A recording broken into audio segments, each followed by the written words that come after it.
The ideas expressed in the following presentations are those of the speakers and do not necessarily reflect the views of ACI or its committees.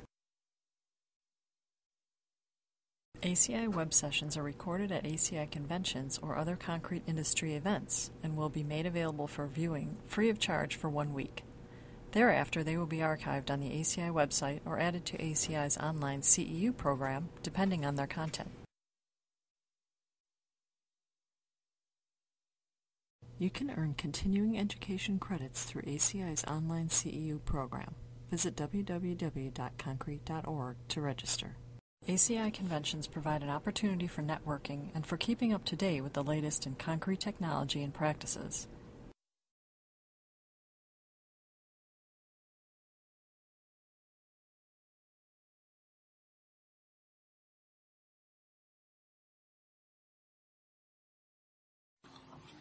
I'd like to introduce Dennis Beaupre. He will be speaking on another means of measuring concrete rheology inside a ready-mix drum. Dennis is director of IBB Rheology in Quebec City in Canada. He formerly worked as an associate director of Unibeton Ready-Mix in Abu Dhabi for 5 years. He is a past professor of Laval University of Quebec in civil engineering, and he's going to give us a presentation now on a probe that would also go into the system developed by IBB. Dennis? Thank you. What I want to go through this morning is what is our vision at IBB with this new probe. Thanks for the previous presenter. I'm going to go really quickly on the rheology of concrete. I would present you what is the IBB probe, what it measures, and then how precise and what's the performance of this device. So basically our vision, first maybe about the system. That probe is just put into the drum of the ready-mix. It's very good to control the production, the property during production, but a lot of things happen during transport. Concrete is alive, so it's also good to be able to measure it during transport, and especially just before entering a job site, to check very quickly if your concrete is still meeting the requirements. So basically there is a sensor in the drum and there is a display that shows the measured properties. Our vision is that all new trucks in the near future should have a sensor of some sort, hopefully this one, to assess the property so that there's no need to sample the concrete to do tests. So this rheology of concrete, basically, it's defined by the yield stress and the viscosity. Somewhat the yield stress is related to the slump because it's almost a static test, and the yield is the static part of the concrete behavior. So basically, when you do a 2-point test, you just shape, mix the concrete at different speed, and you measure the stress, or you do the opposite. You apply some stress and you measure the speed. In that case, we just have the drum of the truck turning at 2 different speeds, and then we measure the stress, and then we get these flow curve. And from the curve, you get the viscosity and the yield stress as explained previously. So what the probe gives you is those 2 values. And if you put them on a graph where you have the yield stress as the viscosity, so each position of that, on that graph, reflect the behavior of that concrete. So basically, if you have water, you will have no yield stress and very low viscosity on that graph. And if you have SCC, because this is the topic today, you will have somewhat a high viscosity and not so much yield because you want it to flow. And as for normal concrete, they can be almost anywhere on that graph. Those graphs are interesting because it shows you what happened to the mixed behavior when you do something to its composition. If you add water to a mix, then you will reduce the yield and the viscosity. If you add superplasticizer, you will not change much the viscosity, but you will definitely reduce the yield or increase the slump. As we saw on the last presentation also, you can also define what we call a workability box for each application. And basically, if you are within that box or those limits, you meet the requirements. If you are outside the box, then you might have your concrete not performing very well. And obviously, if you have a box, it's better to target the middle position. In the traditional industry, basically you will set two limits for slump. High slump, low slump. This will translate into a low yield, high yield. So basically you try to be in the middle. And in normal concrete, normally we don't specify viscosity. So basically what we have on that graph is two infinite line, which if you are between these two slump or yield limits, then you're okay. Your concrete can be very viscous, but we don't normally specify anything like this. So this explains why some concrete of the same slump, some are pumpable, some are not. Some are just too viscous to be pumped, and basically they would be on this end of the graph. So the viscosity we've seen is very important for SCC to maintain its stability. For pump concrete, if you want to pump 300 meter height, you need to control this. You need to be able to measure it before you can control it. The IBB probe is a sensor that allows to assess some concrete properties, slump temperature, inside the drum of a ready mix, automatically without sampling and on continuous basis. Properly used, it also gives rheological property. What I mean by properly used is basically you have to have some time the drum turn at different speeds, so then you get the two shear measurement or pressure measurement. So basically the probe is put on the hatch of the truck. There is a solar panel that maintains the battery charge so it can work continuously. And there is a display that receives the signal from the probe through a radio signal. This is the one probe inside the drum. So what we measure, the sensor measured the angle of the drum at all time. And with the time you can get the speed. So all those in red are the ones displayed on the display. And the direction of the drum, if it's positive or negative speed. The load on the probe is measured and it is calculated as a pressure. It's just divided by the area, the projected area of the probe. The rheological property, yield and viscosity are measured if you do the proper two-speed measurement. The voltage of the probe battery is also displayed because it's important to make sure that you get enough power in the probe so it's working. The concrete slump is estimated, so initially we didn't want to do that, but it's such a commodity, the slump, that everybody wants it, so we added it in the end because it's still the most used parameter to describe concrete property. Temperature is measured and displayed. The volume is also estimated by measuring the angle at which the probe comes in contact with the concrete. So the probe is fully calibrated for speed, load, pressure, temperature, and slump at the factory. And if you want the volume, because this is drum, this depends on the geometry and the position of the probe, you need to do a very easy calibration process. This is what the display looks like. It's about as big as a computer screen. You can see it from quite far. So basically you have the speed of the drum. This will flash when you reach a constant speed a constant pressure at different speeds. So it will tell the truck driver that he has acquired the high point or the low point. Then the pressure is displayed as an indication because obviously this will change with the speed of the drum. The yield and the viscosity will be calculated and showed only when we have reached the proper condition. The voltage of the battery always there, and it will flash if it's becoming too low, so you have to maybe connect the probe so it gets charged. The slump will be evaluated, temperature always displayed, and the volume if it's properly calibrated. So basically the system will go to sleep if the drum is not turning to protect the batteries. The probe detects when it's in the concrete, then it measures the temperature, it measures the load. When it has two different points, it will calculate those properties that we are interested in.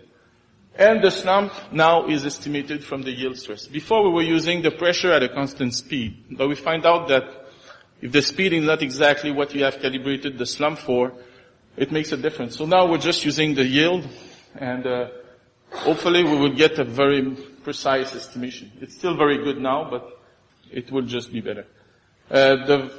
Calculates the volume if the calibration table is there. And basically all the data are sent from the probe to the display every turn or every 10 seconds. Then you have two options. The display will store information. The first idea was just to show the information so we don't have to do a slump test or other tests, and you can look at the display anytime you want. But people wanted to be able to retrieve the data, so we have made provision so the data are recorded in the display. So you can connect this display to a GPS so you can get the data in real time, or you can connect your computer from time to time to the display and download the data. Now what we are working on is a system manager. Basically, you will just put a display in the batching room, and then when you load the truck, you will send some information using the radio inside that display to the probe, and when the trucks will come back from the delivery, the aging, the slump at delivery, some information would be sent back automatically, so there's no need to use your computer from time to time to download the data. Things will be done automatically. This is an example of the temperature measurement. In some of the trucks, we put 2 probes to see what kind of variation we get from time to time. So this is just a normal warm summer in Abu Dhabi where concrete temperature goes up. And after 2 hours, we added some water because we did sample that truck from time to time to measure the aging of that mix. So you can see that it's very close from each other. This is the yield stress calculated, again from the 2 probe, one in blue, one in red. It's very close, so it's unless you don't see the difference between the 2 lines. It's difficult to find a relation that expresses properly the yield slump. So what we're doing now, we have a table where we interpolate between each of the value because it's very difficult to get a function that would, so that's why here we don't know what is the low slump limit for the probe because in UE we don't use very much dry concrete. This was an accident because we let the concrete too long in the truck. But anyway, the probe was developed for the high workability range where we do use that concrete for pumping and SCC. But it's still working we don't know the limit at this time, but the probe can goes up to 60. So basically from there, maybe something like 20. We will find out, I guess. If you look at the results for a 2-point test, we have defined for that time that our high speed is 5 RPM for the drum, and then there's a few measurement for each turn, and this is the low measurement. What is interesting is any of those 2 points, this one and this one, will give a fair indication of the property. But it's better to take an average of 2-3 measurement at high speed and 2-3 measurement at low speed. So you average the speed and the pressure for each of those 2 ranges, and then you can make your regression. So the probe will give you here the slope, which is the viscosity, and then the yield, which is in that case 0.14. This is a SCC mix or a very fluid mix that we just let aging for a few hours. And then on regular basis we took some sample, we measured the spread and then the slump. And the difference between the dot line, actually these lines are made from the equation here. So each of those dots are not a measurement but just a calculation from the equation you get from but normally you would just get these 2 values from the probe. You have to download the data to look at this. And basically, you can see that the 2 probe, the solid and the dot line for each of the measurement, are very close to each other. So it gives an indication how precise the measurements are from turn to turn. The slump, because everybody is interested in the slump, we asked one technician to just do a few tests, measure the pressure at 1.5 RPM, and then measure the slump. Then we use that calibration, we put it in some probe, and we send those probes to different person in different country. And basically, they came back with the result. We don't know what concrete they have used, if it's 10 mm aggregate, 40 mm, if it's as with silica fume, or what is the water symmetry show. But basically, you expect the manual slump to match the IBB probe system. There is a good match, but it's quite a spread, and we tried to find out why was that. So what we did, we tried to understand what could make a difference. So basically, it could be the precision of the test itself, the slump test, as if you do it manually from time to time, even with the same concrete. You will have variation. The probe itself can be precise or not precise. The calibration between the probe and the slump can also be questioned sometimes. And also the operational mode. In that case for the probe, if you calibrate your slump by measuring the pressure at a given speed, then if you don't use the exact same speed to measure, you will have some operational mistake. The best way to evaluate this is to calculate the coefficient of variation of those parameters, and that's what we have done. So basically we take 12 concrete mix, 2 truckload, which we add water and mixer, sometimes just dry powder, so we trick the technician. They think it's always going to be more fluid, but suddenly it becomes stiffer. And 5 technicians took sample at the same time from the truck, and then we send them away so they don't see each other, and then they measure the slump. And on that truck there was 2 probe again, so we were able to see the variation from one probe to the other. So this is the slump measurement from the 12 mix from the same 5 technician. One time according to ASTM, another time according to BS. They did the same test, it's just where you measure the slump that changed. And this is the measurement from the probe on the 12 mix. And basically, if you do the standard deviation, the average of all those results, and you try to calculate to see what's variable and what's not. So for each mix, we calculate the average of the 5 slump, the standard deviation, and then the coefficient of variation. Then we average all the coefficient of variation to get estimation of the precision of the slump test. So in case of ASTM and BS, it's about 8, and for the probe it was about 2. So obviously the probe is a little bit more sensitive than the slump test. Not very surprising. You can also look if you download the data from any mix. So you will have here the date and the time, then the temperature of the concrete, the speed of the drum. And what we want to look at is how the pressure varies from turn to turn. This is every 45 seconds.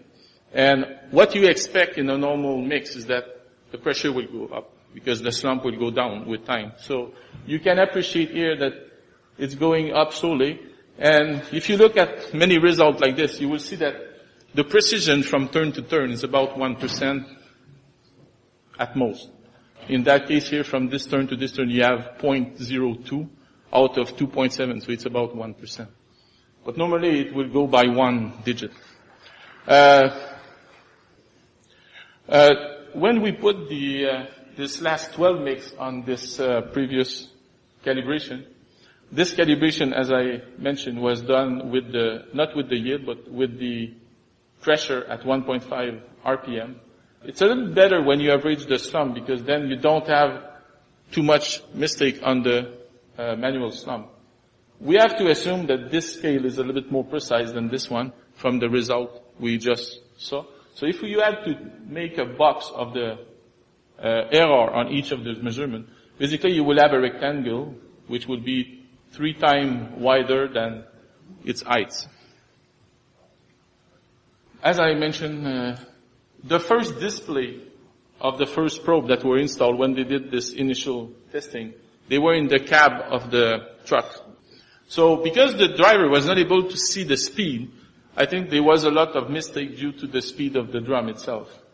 Now what we're doing, we're using the yield to estimate the slump, and it gives a very much, so there's no influence on the speed of the drum if it's not exactly 1.5. The new software now use this concept.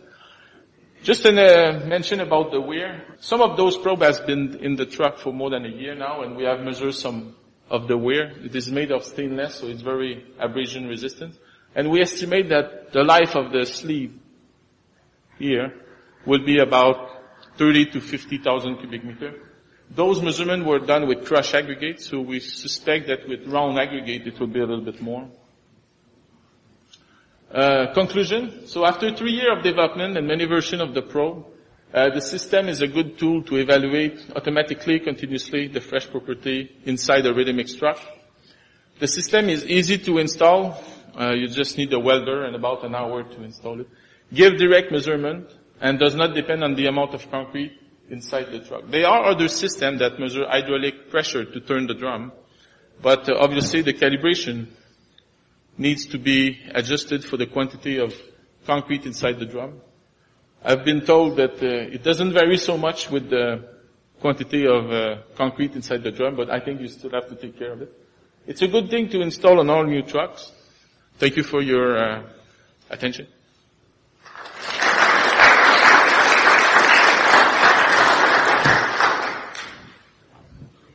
A question to the last speaker. Would you be able to eventually also test or give data with your probe about the setting time of the fresh concrete?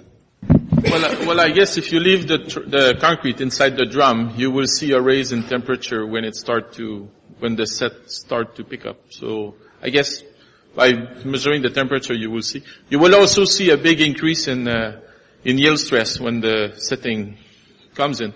But it's a continuous process. The setting is not a very defined point in time. We have defined it with the penetration resistance, the standard test, but the settings start, when the cement touch the concrete. There is a progressive build up with time. And this is what you see when you see the pressure going up turn from turn. But when do you define the setting itself? It's a continuous process to me, but you will see a raise in temperature as the hydration kicks on. I got you. It's a continuous thing, but it might be one very important parameter to come to a equation to get the pressure of the SCC concrete on the formwork, how the pressure will be developed. And I think the setting time, as well, I'm coming from Germany, as we are using in Europe, is very important. And I think Lloyd is looking for something like this too. So it's really important for the contractor. Yeah, I understand. But as a concrete producer, I would be very reluctant to just keep the concrete in the drum until I measure the setting time, because it's obviously a big cleanup problem. Where is it manufactured, and how much is the estimated cost for that? For the IBB probe? Yes. It is made in Quebec City in Canada, and the detailed price is about 5,000, but I guess if you buy for a few 20 or 100, you will get down to 3,500, something like that. And then I understand you have suggested that it's good for about 50,000 cubic feet or something like that. Yeah. Cubic yard of concrete, right? Yeah. Do you think that is y'all think about it, that is an economical device to have it? Yes, it costs you about 7 to 10 cents per cubic meter to follow the evolution of each cubic meter that you produce.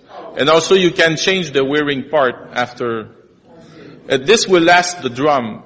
If you put it in a new drum, when it's time to change the drum, you will change the sleeve for about $700. So it's not there is a cost for the system, but then if you want to service the probe, it's not such a bad, it's not very expensive. In the real world, when you're using this is something being used after the fact that this would be good for the litigation, really, rather than correctly measured right there. When the driver is behind the wheel and taking the concrete there, then... You see, I delete one slide yesterday, which was why you should use that system, because this will be the subject of a full presentation. But it's not only for litigation, because one of the main reasons we developed it, in Unibeton, in United Arab Emirates, where I've been working for a long time, we have made about 500,000 cubic meter of SCC. And if we had the system at the time, we have the system for 3 years now, but unlimited number of trucks, and we've been developing the new model. But one of the biggest interests in SCC is that just before you enter the site, you know if your concrete is okay. If it's not, you can add the 1 or 2 liter of admixture that you need for the full truck to bring it back to the right spread. And there you don't have rejection. There are people who wants to use this system because in Australia, for example, they have to send a truck 6 hours out. They use dry batch, then they mix it. But every time they have to send a technician for one truck. So if they can convince their client that they have the technician now in the truck, they don't send. So there are some economy. Do you have some QC benefit? There is some production speed up process. There's so many. It's like I always make the analogy of a gas tank. We all have a sensor in the gas tank. And the first time somebody put a sensor on his tank, he probably didn't trust it. So he used a stick to get into the tank and check. And after a while, he understood that what the sensor show and what the stick shows are matching. So he came to a point where he trusts the stick. But now, and this is what's going to happen, I think, people will develop application like they have for the gas tank, you know. Somebody clever at some point decided to make a light pops up when the tank is low. So if you don't look at the gauge, at least they try to warn you that your tank is low. And somebody else calculate how much kilometer you can drive before you get out of gas. So I think these applications will come, and they're only possible because the sensor exists. Now I think we have a good sensor. I'm sure people will develop application, you know, for end of mixing time, volume. Some people already adjust the mix automatically in the drum. So this is maybe a good sensor to do this. Some other people, I understand for precast operation, what Mr. Nilsson showed is perfect, because if you adjust it in the mix, you know you're going to place it within 5 minutes, so it's perfect. But if you have to deliver concrete 2 hour, 30 minutes, and sometimes you don't know if it's 30 hour or 30 minutes or 2 hours. So this is something you need to follow also. And we're all lazy. We don't like to get our hand dirty doing slump tests, and sometimes you just cannot do it because what you do with the leftover. In Abu Dhabi, we get a price for this because if every truck would have it, we will save 5,000 cubic meter of concrete that is used to do slump tests that goes to the trash every month. So 5,000 cubic meter every month. You can build a tower with this. So there are many applications. We don't know all of them. But I think this was a first step, is to have the sensor that is robust enough to be in a drum of a ready mix, which is a very tough place. But it's also very sensitive, so you can get precise measurement. Mr. Nilsson did it for the mixer, and I met him about 6 years ago in Boma, and you know, I was making rheometer 20 years ago, and then the idea said, okay, but what about my trucks? I need to know in the truck also. So we developed it for that. Okay, just one more question was, how does it perform under adverse climates such as minus 30 and minus 20 degrees and that? Is it? So far we have used it in the Middle East, so there's no minus 30. But as a Canadian, we've just put the first probe in Canada about last week. And there is a provision into the electronic board to put a small resistance to heat up to keep the battery. Theoretically, this system should work at minus 20. No problem. But it's very rare you supply concrete at minus 20. Normally you will keep your truck and your aggregate in a heated place, and then you will make it. So I don't see a problem if you take care of the truck, but we have put provision. If you connect your probe overnight, it will keep hot. So when you want to use it, it will be ready for you, for using. Yeah. Okay, because I'm from northern Canada, so. Good. At ready mix producer, I think it's rather important. When does the system monitor the amount of water added, and when? We don't. This system is just there to assess the concrete property inside the truck. We don't have any gauge or valve on the water tank or on the admixture tank. But if you add water or if you add admixture, you will definitely see it because you will change the concrete property. But I will be able to tell you somebody add water, somebody add admixture, because it will produce different change. Water will change viscosity and yield, and admixture will most likely just change the yield. But I can tell you that something happened. But this was not designed for that purpose, okay? There are other systems, but it's not my goal to do this. My goal was to have a sensor, and I will let the other worry about the application. We are developing this manager, but it's just to make it user-friendly, not to build up more functionality at this time. It's just we want to have automatically the data downloaded. That's it. Good morning. I was wondering, after you installed the probe, does it require like any maintenance, like continuously? So far, we had the last model for 9 months in the ready mix, and there's no maintenance. We had one time to remove the cover, give one hammer bag on the probe because there was some concrete stick to it. Normally, because there's no corrosion, the concrete doesn't stick to the probe. And if it does, this is a very tough place. I don't want you to spend any minute into a drum of a ready mix, but there's a lot of abrasion and it would be worn out. The probes stay clean as I showed the picture. Every time we look inside, this is one picture. I had one at the beginning. It almost looked like this. You can just take a towel and just wipe it up and it's clean. So, of course, if you have a half a cubic meter of concrete and you let the probe at the bottom, it would be stuck in concrete and then, obviously it would not work very well except for the temperature. But, we just recommend that after washing you keep the probe on the high position. So the solder panel would be there and the probe will stay clean.